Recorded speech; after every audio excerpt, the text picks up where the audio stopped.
In the shadowy depths of pocket change and the forgotten drawers of kitchen counters across America lies a tiny metallic time traveler, the 1980 D Washington quarter. Most would pass it by, mistaking it for a common coin. But pause for a moment, let the history whisper through the ridges of its edge, and you'll find a story worth telling. This isn't just a piece of metal. It's a piece of America, a tangible sliver of the past that jangled in the pockets of the 1980s, a time of big hair, Cold War tension, and the first stirrings of a digital future. The story begins in the heart of the Denver Mint, a facility nestled in Colorado that has quietly churned out billions of coins since its founding in 1906. In 1980, the Denver Mint was in full swing, producing quarters bearing the tiny D mint mark that distinguished them from their Philadelphia and San Francisco siblings. Over 518 million quarters rolled off the presses in Denver that year, their faces gleaming with the iconic profile of George Washington.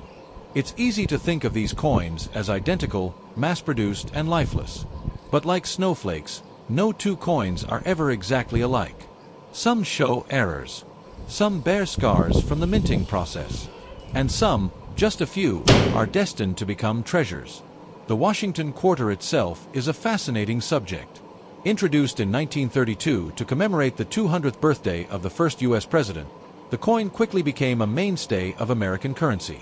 The design by John Flanagan has remained largely unchanged for decades, making the Washington quarter one of the most recognized coins in U.S. history. By the time the 1980D version arrived, it had already become a daily fixture in vending machines, payphones, laundromats, and gumball dispensers. But what sets this particular year apart is a convergence of mintage, metal, and market curiosity. The 1980 D quarter was among the last to be made entirely from copper-nickel clad, a sandwich of copper at the core with nickel on the outside. This composition replaced the silver coins of earlier decades, which had become too costly to produce due to rising silver prices. Though some collectors initially scorned the clad composition, time has lent a certain nostalgic charm to these coins. They are the workhorses of American commerce, the unsung heroes that kept parking meters fed and jukeboxes alive. A coin is more than its metal, it's a storyteller. Imagine where a 1980 D quarter might have traveled. Perhaps it started its life in a cashier's till at a small record shop in Denver. Maybe it was handed over to a teenager buying their first cassette tape, a Fleetwood Mac album, or maybe Blondie. It might have spent years riding in the cup holder of a Ford pickup truck, or nestled in the pocket of a denim jacket that danced through the disco era. Over time, it could have crossed the country, ending up in Miami, New York, or Anchorage, silently bearing witness to decades of American life. But beyond the romance of where it's been, the 1980 D Washington quarter also holds a special allure for collectors. Although it's not particularly rare, condition is everything in numismatics, the world of coin collecting. A 1980 D quarter pulled straight from circulation may be worth only its face value, but find one in pristine, uncirculated condition, and its value can rise significantly.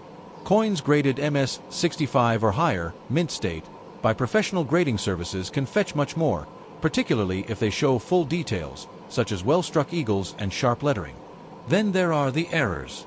Oh, the glorious, unexpected errors. The U.S. Mint, while precise, is not immune to the occasional hiccup. Some 1980 D quarters were struck off-center, or show signs of doubling, where the image appears slightly duplicated due to a misalignment during striking. These quirks, which might seem like flaws to the untrained eye, are treasures to collectors. They tell a story not just of American history, but of the human process behind the machinery. Consider the double die obverse variety. While not officially recognized for the 1980 D, some collectors believe examples exist, subtle, ghost-like shadows around the date or the word liberty. Searching for such anomalies becomes a numismatic treasure hunt, a thrilling pursuit for those drawn to the mystery of metal. And then there's the context, the world into which the 1980 D quarter was born. Ronald Reagan was elected president. Mount St. Helens erupted in Washington state. The Rubik's Cube became a sensation. CNN launched, forever changing the news landscape. Each quarter minted that year carries the silent imprint of these historical moments, whether it ever left Colorado or journeyed to coasts unknown. Collectors often speak of eye appeal, the combination of luster, strike, and overall appearance that gives a coin that extra spark. The 1980 D Washington quarter, in the right light and condition, has a soft silver-gray sheen, the raised profile of Washington casting gentle shadows.